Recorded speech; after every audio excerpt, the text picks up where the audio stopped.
Hello, Wilberforcians and friends of Wilberforce. Thanks for joining me today for episode 2 of the Wilberforce Alums Podcast. Remember, as you view, hit subscribe and share with your friends and acquaintances, because the objective of this podcast is to create an awareness regarding the first private historically black college in the nation, known as Wilberforce University, founded in Wilberforce, Ohio in 1856, off of State Route 42, right outside Xenia, Ohio. So thank you for joining us. Now, today for kicking off our first interview as episode 2, we have our guest today is Dr. Tyffani Monford Dent, a graduate of Wilberforce University in the year 1996. And we're glad to have her. This is the beginning of us talking to alums, and that's going to be one of the things we want to do is chat with the alums of Wilberforce to kind of find out how they got to where they are from that base there in Shorter Hall, was it there, or Ireland Hall? Yeah, So sure. tell us, Dr. Dent, just how'd you end up at Wilberforce, and how did it get you to the point you're at now? I ended up at Wilberforce in part because of my older sister, the sister right above me. I come from a very small town, and our small town has a lot of undisguised racist tones to it. And growing up in that environment, constantly having my intellect challenged, constantly being told that I was less than when I was in my own high school experience because of being a Black person. My sister had actually already gone to an HBCU. She's a Central State alum, and she told our parents, Tyffani needs the HBCU experience. More than she even did. She was like, Tyffani needs this experience. Did not want to go to the same school as she did. Absolutely not. Well, you picked the right one. And in that, I had gotten accepted to some other HBCUs as well. And in my parents' concern about us kind of being too far away from home, my sister was like, have you thought about Wilberforce? And I had been recruited actually by some of the Ivy League schools. And I was like, I don't want to go there. I don't. Okay. And I needed an HBCU experience. And I ended up at Wilberforce. It was the right size for me. I think I needed something a little bit smaller, a little bit more intimate, but still had that foundation, that spiritual foundation, as well as that historical HBCU grounded in centering Blackness experience. And so I came to Wilberforce University in 1992 and graduated in 1996. Perfect, super. So what little small town is that in Ohio or? Yes, where? It's in Ohio. My high school was in a town called Cridersville. Okay. Which is outside of Lima, Ohio. Okay, I know Lima. Lima. So okay. Northwest Ohio, very red part of the state is where I come from. I know Lima. I was in the service with some guys from Lima, Ohio. Okay. Yeah, that's perfect. So when you came to Wilberforce,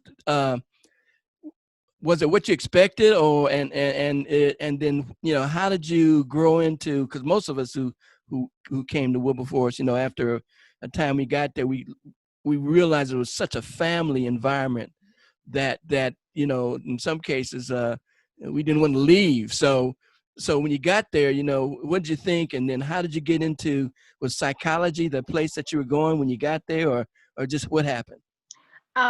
It was absolutely not what I expected, in that I didn't expect to be in a place where in one of my first classes, my professor stood up and told us that we were beautiful, that we were amazing, that we were all of those things because we were Black folks. Gotcha. And that we were going to be the next generation of leaders in our community. So being in a place, I never had that experience of being in a place where Blackness was not just centered, it was also valued. I was not coming from a small town, seeing all those Black faces, and all of these Black faces of people from all over the United States and other countries who came together and were there to change the world, Yeah. and to get an education. So I don't think that I could have ever imagined that, that I could have ever expected that existed somewhere. And from the moment I set foot on the campus, I knew it was home. Gotcha. And so, I don't think that it met my expectations, because my expectations could not have measured up to what Wilberforce gave me. Perfect. I decided to be a psychologist in the 8th grade. In the 8th grade? 8th grade, Whoa, I saw a movie. Okay. I saw a movie and I said, I want to do that. I made the unfortunate decision of informing my mother of that at that point, not knowing that it takes a decade to become a psychologist with undergrad, grad school, fellowships, and all those things. Right. So when I found that out, I informed my mother that I don't think I want to do this. She said, no, this is what you wanted to do, and this is what you'll do. And so I was fortunate to have not just primary faculty at Wilberforce who were psychologists encourage that, but also Dr. Johnson, who was from Columbus. He actually just volunteered to teach a psych course at Wilberforce because he wanted to give back to other Black students and encourage us to go to actually pursue psychology into becoming licensed psychologists like himself. And I was very fortunate to get to know Dr. Johnson, as well as my core faculty at Wilberforce, who pretty much said, this is what you're going to do. This is what you're going to do. And so kind of let me know that Wilberforce was just the beginning of my journey and not the end. And they encouraged me all the way through. Yeah, well, that's super, and it looks like, based on what I read about you, you're still on that journey, No, I am. How did you, now you living now in where, Cleveland? Yes. Okay, so how did you end up in Cleveland? I ended up in Cleveland in a loan repayment program. Oh. So one of my my sorority sisters found out about an opportunity here in Cleveland. Now give a shout out now to your sorority now. Hey, you know what? Del Swing Beta. One of my sorority sisters, actually one of my line sisters, found out about an opportunity in Cleveland, working at a residential facility for teenage boys. And it was a part of the federal loan repayment program. And she said, I saw it. And she said, I thought about it, but I realized this is more of what you do. And so I applied for the job. I got the job, and it paid off my student loans. Smart. Yes. Very smart. Yeah. Yeah, very smart. So tell me, 3 books, or is it more than that now? It's 3 on my own. I've co-authored 2. I'm finishing up another one right now, and I've contributed to some others. So yes, 3 on my own right now, but I'm in final stages on a couple other things right now. That's tough stuff. I've written 1 book, and it took me 3 years to write it. And now you've got 3 and working on others. I mean, that takes a whole lot of time. At least it did for me. I don't know how, for you, whether that was an easy thing to do. I guess for some it is, but for me, it took a while. Yeah, it did. I think the thing is that I don't sleep a lot, and I always like to be busy. So it made it easier for me. Okay. But it took a while. Don't get it twisted. Oh yeah. Definitely does. Well, I know I know a lot of folk who are on Facebook know you, because that's how I became acquainted with you. I think on your Twitter feed, because you always got some exciting message out there all the time, and I read your messages all the time, and I'm saying, wow, she's on point all the time. How'd she keep this going, And so when I saw it, I said, we need to. Then I, being a Wilberforcean, I said, we got to talk to her, just so that she can push, the recognition that, you can come out of an HBCU and become successful if you have the determination and drive, and that's what you've gotten. So, your Twitter, where else are you out there communicating? Because I need to try to find that one too. So I am on Instagram. Okay, Instagram. Twitter, I'm on Facebook. They're all the same at Dr. Tyffani. I made a point to make them all the same. So I'm on all of those at this point in time. Of course, I'm on LinkedIn for my LinkedIn is not as exciting because it is. Well, I mean, you got to tone it down somewhere because, your life, when I was looking at some of the things you've done, that's exciting stuff. And you've been quite an advocate for children's issues, but more so Black women. Mhm. You talk a lot about. So why don't you just kind of share some of that and how that kind of got you and how you got involved in that? I think one of the things that I realized that as a psychologist who specifically chooses to work within underserved communities is how marginalized our communities are. And in that work, in part of my work with my full-time job, it's primarily focused on boys. Because our boys are more likely to be incarcerated, more likely to be involved with the juvenile justice system and those type of things. But then I also noticed in these conversations specifically, we were not addressing the needs of Black girls.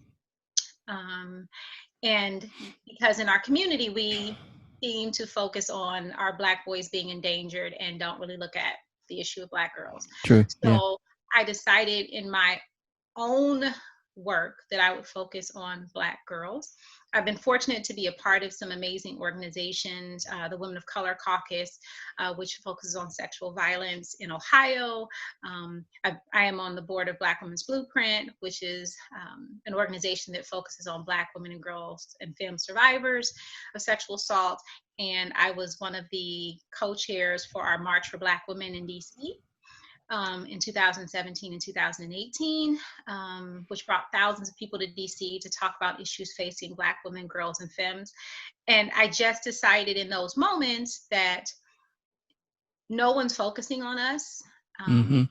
And in that, somebody needs to. And so I've constantly done this. I'm unapologetically centering the needs of Black women and girls. I recently started an organization with two amazing women. One is out of Chicago, Carolyn Strong, who does a lot of work on intraracial bullying in Black girls Okay. and has written a book called Black Girl Blues. I also, and our other co-founder is Tamara Winfrey Harris, who wrote The Sisters Are All Right, Changing the Broken Narrative of Black Women in America.